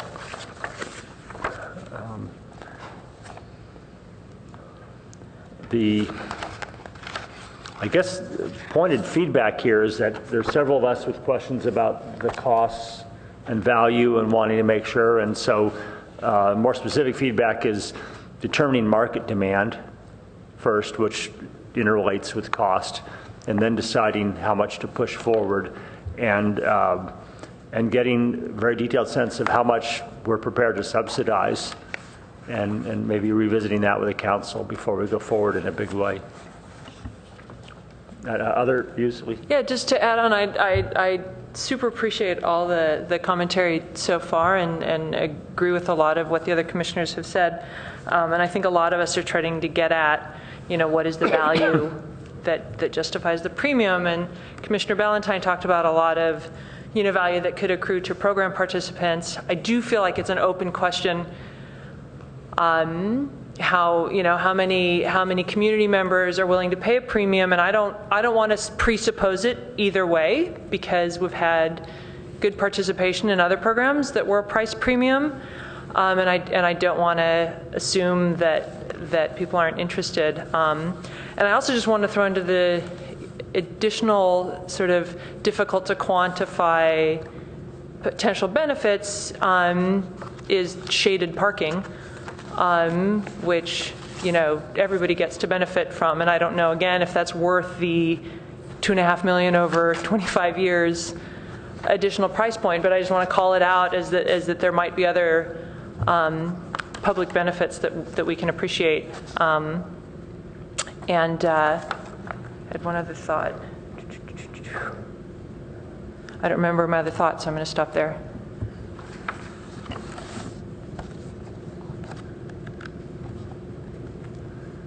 Other thoughts from? Did that provide the feedback you would be useful, or were you hoping for more thoughts? So we're hoping actually for action on the design elements tonight. For us to actually, in response to the concerns about the overall value of solar, as staff, we're continuing to operate under the policy direction we've received under the local solar plan, and community solar was an important policy in that plan. Certainly, if the policy direction changed, then we would respond to that policy direction. Councilmember Philseth wanted to make a comment. Yeah, just briefly, but we may have moved on. All right. I was going to comment that my impression is that the community solar, a couple observations. One is the community solar initiative in general. A lot of it is to give people in communities a choice of choosing solar over fossil fuels, where there would be a way to get it at more competitive cost than at one rooftop at a time, which doesn't benefit from the scale economies you do on sort of large scale solar, right? Whereas in our case, we're comparing community solar against utility grade solar, which I think is not the standard comparison that sort of led to the community solar movement. So I think we need to keep that in mind, right? Is that, the rules are not necessarily the same for us as sort of the conventional wisdom on others different. The other one that occurs to me is that you say, well, why are we going to be more cost effective than utility grade solar, right? Which is going to be higher scale than we are, right? And there's clearly scale economies in this business. So it seems to me that if there's so first of all, I think Commissioner Danaher was dead nuts on, right? If there's an opportunity for that, it's going to be based somewhere around the transmission costs, and then potentially around the land costs if it's doing it on city land, such as the golf course or something like that. So if there's an argument why it could make financial sense as opposed to, will people pay a premium for local solar over utility, it's got to be somewhere in that space, right? So that's all. So I guess if I were to give feedback on the design elements or project plan or whatever, timeline and milestones, first would be to do a tighter financial analysis of one versus the other on that, as much as we could. Understand that you don't have a developer there to confirm that. And secondly, to confirm the amount of participation interest there would be at different potential subsidy amounts. The idea of the overall idea of doing it, with a developer, the golf course golf course is great, logical place. We talked about, do we get much value out of paying a lot of premium to a developer so we can get their tax equity dollars, especially if we're funding the capital cost? I'm not sure, but that would be a subsidiary design element in this, I think, after doing the cost analysis and the market demand analysis. So one clarification on doing the participation interest. So we have preliminary estimate of this is looking expensive, developing a local solar. So our plan is to actually bring a solar developer on board and then seek some form of pre-commitment. So happening these two things in parallel in next 9 months. And then actually when we have this demand from the community, then only and going ahead and signing the contract. Because if the delta is premium is 7 cents a unit of electricity, we won't go ahead with the program. But if somehow by negotiating prepay or buyback or seeking this competitive solicitation from the developers, we can bring that delta to $0.015. Maybe this program could be sold to our customers. So we are doing both, bringing. So I'm concerned that you include not only what you're paying the developer, but all the other costs that the city is bearing on this that would have to go into the analysis. And all the other costs, so we were setting up it as an R&D for seeking if the community solar program could be deployed to a larger scale to promote our local solar goals. But yeah, so maybe to build on Councilman Filseth's point, here's a way to think of it. We have a duck curve problem in California, and we're going to go ask people to pay more money to make that problem worse. I don't think we really need to do that R&D. I have a hard time seeing what the return on the R&D is going to be, because we could kind of all sit here. We're all very politely saying there's an awkward problem on the table. What if instead we figure out a way to shift the dialogue a little bit and say, could we put in 550 kilowatts of solar generation at the golf course, which has in some way, shape, or form energy storage built into it? It may cost a little bit more, but it cures the duck curve for 550 kilowatts. And now, all of a sudden, you have a reason to tell people that they ought to pay a little bit more because it helps Palo Alto out. Maybe they get parking spot number 12, who knows. But now that R&D actually has some value to it, because now you're starting to attack the problem that's really become a big deal in our state. Whereas when we just go, hey, let's go find out if people will pay more to have some solar panels at the golf course, again, I have a hard time seeing how would I talk myself into doing that? How is that better than having them in the Central Valley? Certainly shaded parking is great. Shaded parking doesn't cost as much as solar panels on shaded parking. You could put mirrors on top and send those photons right back to the sun. That'll show it. Well, we do have an existing policy that you're executing to, which we recognize. And the reason I was suggesting when we have that joint session that be trying to review that policy and how much does Palo Alto want to subsidize this versus spending the money on other energy-related goals or energy efficiency. So then I think the question that we'd want to get to tonight, because for us, one of the things that we want to do with our project schedule here is try and hit the winter golf season, not this upcoming year, but next year. And that's if we were going to proceed with the project. I think it would be helpful to hear whether there's some unanimity on the UAC that maybe what we need to do is revisit the policy rather than try and proceed and implement with this particular project. I think that would be very helpful for us as staff to hear. And then what we would do is push the project schedule out probably a year.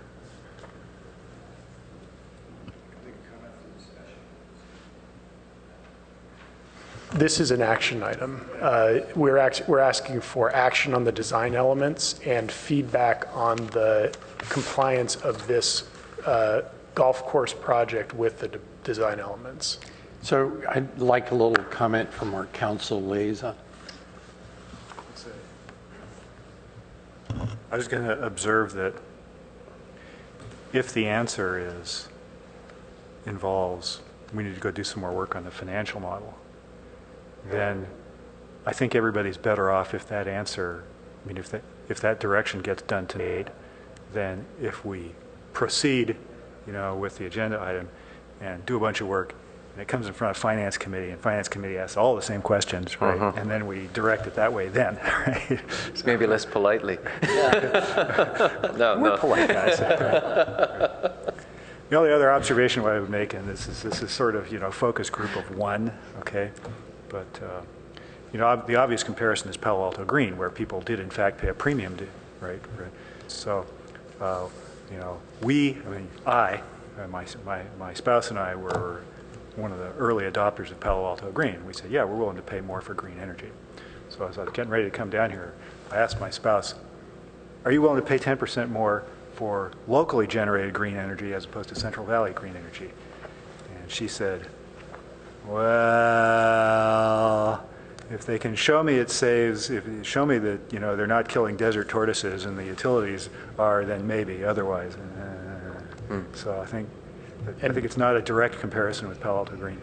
And that is the exact, and that is one of the benefits. Solar in the Central Valley is good. Solar on a green field in the Central Valley is good.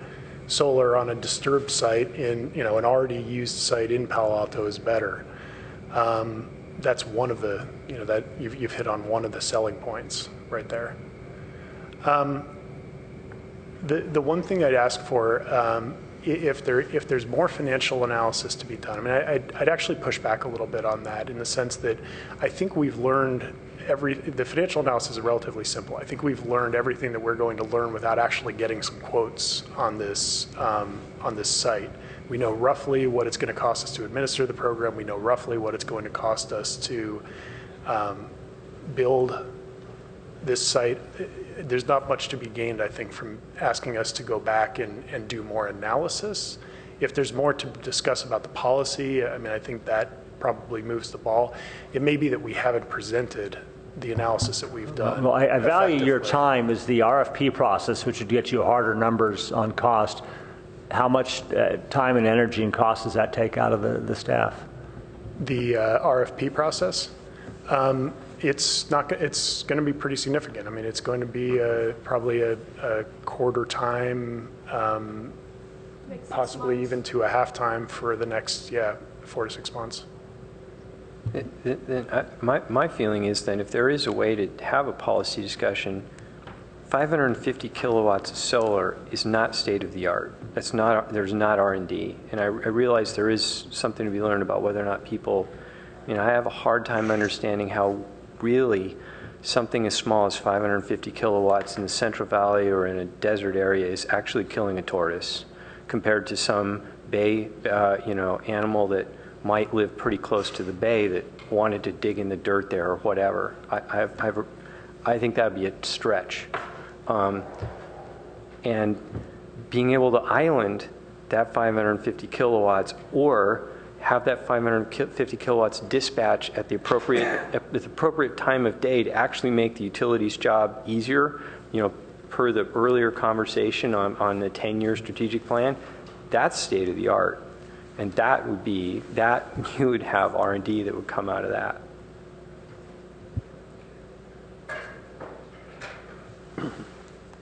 Shiva, want to join the conversation?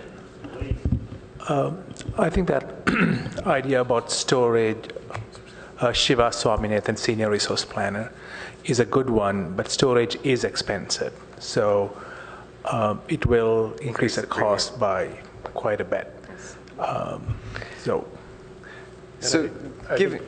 If I could note, just in terms of recognizing the calendar, here we are in June. The joint session with the council will happen in August, so it will happen soon after the break. As Jonathan points out, conceivably, if we had hit everything right, or if we do hit everything right, there is the potential to catch the following, what do we call it, winter season for construction. Our ability to forecast, our ability to hit that season at this point, I think is sketchy at best. I would suggest that we take the input from the commission and your suggestion that it come back as a part of the discussion with the council on whether and how this particular plan, local solar plan, fits in the priorities of the commission as assigned by the city council over the course of the next year. And again, it does relate to a strategic plan, but I think we've got a much more specific suggestion here. The larger bucket, I would place the suggestion around storage is really I think at the heart of the value that the UAC provides to staff, which is you're giving us a reality check. And I think that whether explicit or implicit in your comments, you're questioning the likelihood that the consumers will say, yeah, there's value, there's enough value to pay a premium. And so the storage could be one way of establishing that distinguisher, again, with a trade-off of the additional cost that would be baked into the project itself. So I think that the feedback you're giving us is something we really should take to heart, and taking a couple of months to think through how that might then play into how we bring it forward, as well as allowing the commission to have the conversation with the council, will be time well spent. So we would just as soon perhaps not put you in the position of having, say, thumbs up or thumbs down on the design elements as had been presented, if it would be just as well to table it for a couple of months and bring it back as part of that larger discussion.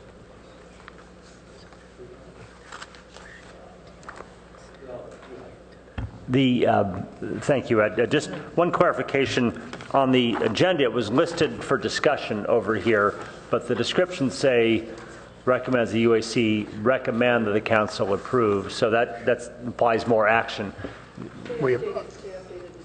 Oh, they did. All right. That, I'll take your word for it. Thank you. We're just confused on that.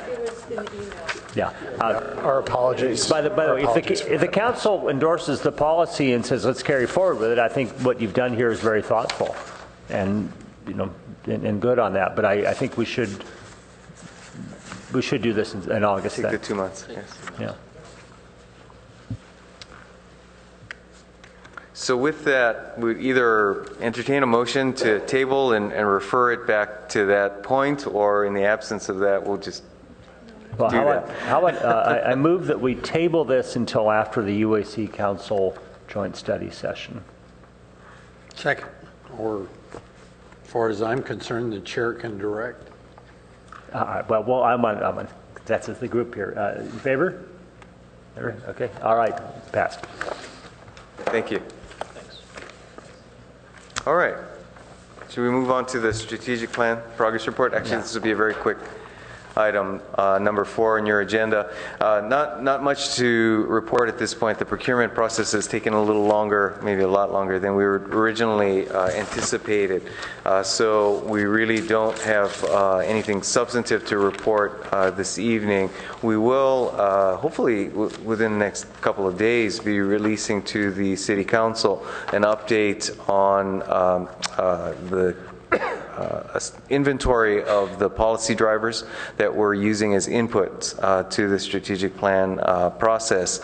And in addition, we would like to propose, and we'll talk about it in your next item, that we do expect to have the consultants on board in time for the July meeting, July 12th meeting of the UAC. And assuming that we're able to do that and hopefully get your attendance, that we would bring the consultants and use that much of that meeting for a workshop to introduce the consultants, get them really hitting the ground running with a number of elements that they'd like to discuss with the UAC as we kick off the strategic planning effort. So that's that update for the time being. All right, thank you. And with that, let's turn to item number 5, which is the topics for future UAC meetings. I did have one note about future UAC meetings. I was just comparing the forecast rolling calendar with the EIRP tentative work plan, and they don't quite sync up. The EIRP has us talking about load forecast, needs assessment, and market overview in July, and it wasn't listed on the rolling calendar. Yeah, is it safe to assume that'll be added? Yes, it will. We need to do a little work to get those better aligned. I'm seeing some of the same problems you were seeing, so we'll have that fixed. So I noticed most of the later items were actually already in the rolling calendar, and it would be a shame to miss the first one. Yes, we'll have that fixed for the next meeting. All right, so with that, in addition to the EIRP elements, we've got the strategic planning workshop with the consultants on your July rolling calendar, as well as preparation for the Joint Council UAC study session. So I think those will be good, meaty items for the Commission and prepare us well for the August 21st scheduled joint session with the City Council. Beyond that, we have definitely populated your rolling calendar for the meetings to come. Well, this is going to be a great year. Really looking forward to it. It was a little thin a couple of months ago, but certainly as we filled it in with our own work plan and populated yours, I think that's no longer an issue. Jonathan, anything you want to add? Nope, nothing to add unless there are questions. All right, move adjourn. And that's Favor? it. Okay, thank you.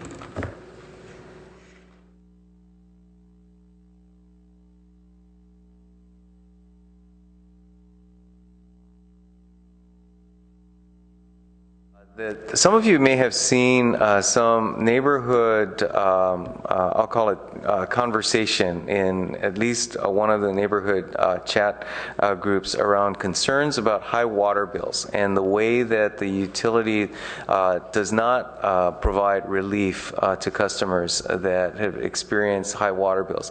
I would say by and large those situations would be ones in which the common scenario is a break in their irrigation lines that has resulted in some leak that for whatever reason is not detected right away, and as a result they receive a high bill for that particular month.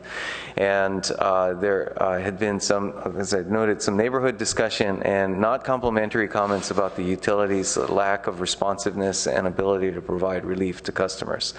So the topic we might be prepared to bring back as soon as next month, I'm not sure we could pull it together that quickly, would be to give a little background on our current policies. There had been a change, or there was a change, must be 10 years ago, where prior to that it was more common to provide relief, or at least some level of relief for individual customers.